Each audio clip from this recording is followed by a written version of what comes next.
Welcome back, propaganda warriors. Let's watch CNN and the White House people push the Putin lie and later Biden's energy secretary being compromised. Let the cameras roll, folks. They want to be seen as trying. They want to be seen as trying to do something, anything. Whether it works is a different story. There are signs that inflation, in fact, ticked up again for another month. Why does the White House keep getting its forecast wrong on this? But it's their policies that have helped put us in the situation that we're in. disruptions like that because of COVID, that's why, and an invasion of Ukraine right now, that's why you have these sky-high prices. And the data this month was that month on month, prices increased overall. The headline CPI increased about 1%, and about half of that was due to food and energy, which can be almost directly tied to Putin's invasion of Ukraine. And so it's not just that, you know. It's not. Prices are rising. I get it. I get the world oil markets are up. The White House is doing everything it can to keep these gas prices high, at the same time blaming everybody else except their failed policies. I think the response actually has to come from the consumer. We just have to consume less. Demand has to drop. And once we get that demand destruction, it'll give supply a chance to catch up, and we'll get a little bit back to what might be considered normal. This administration talks about supply, but then they put policies in place that restrict supply.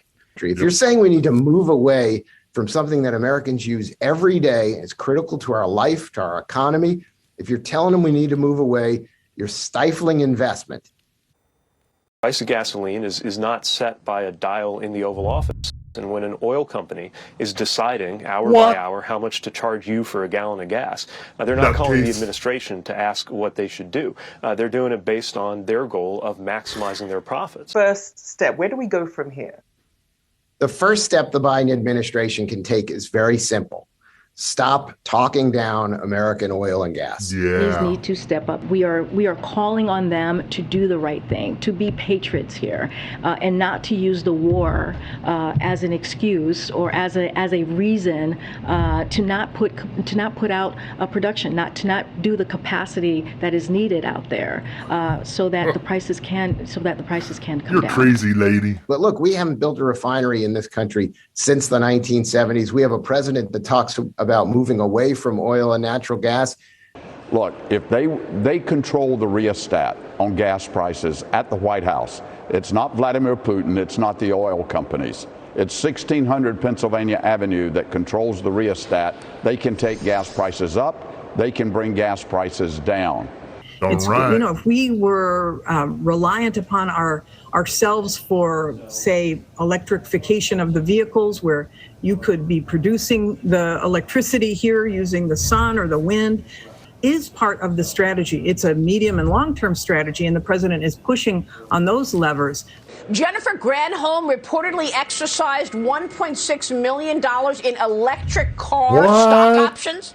But how inappropriate for the Energy Secretary of the United States to be pushing electric vehicles at a time that she's actually exercising $1.6 million in electric car stock options. One thing that people don't consider, you take an electric vehicle costing somewhere between $60,000, $80,000 depending on the model that you buy. Do you know that battery has a shelf life? It has a lifespan. And when that battery goes out, Maria, how many people do you think that live in rural Appalachia, where I represent, can afford the $12,000 to $15,000 that it costs to replace an electric vehicle battery? You're not going to AutoZone and getting a battery for $49.95. Peaked here, but that might not matter to the American people heading into the voting booth in November. Honestly, it might not matter if officially inflation is peaked, but you're still paying, almost $5 a gallon for gas. Yeah, I know who I'm gonna vote for. Oh my goodness, does CNN and the White House really think Americans are that dumb to buy into their insane lines? Putin my ass, more like Biden policies. Their credibility is shot with people these days, and I have yet to see an electric car filling station within 50 miles of my location. You guys got that kind of cash laying around to buy an electric vehicle?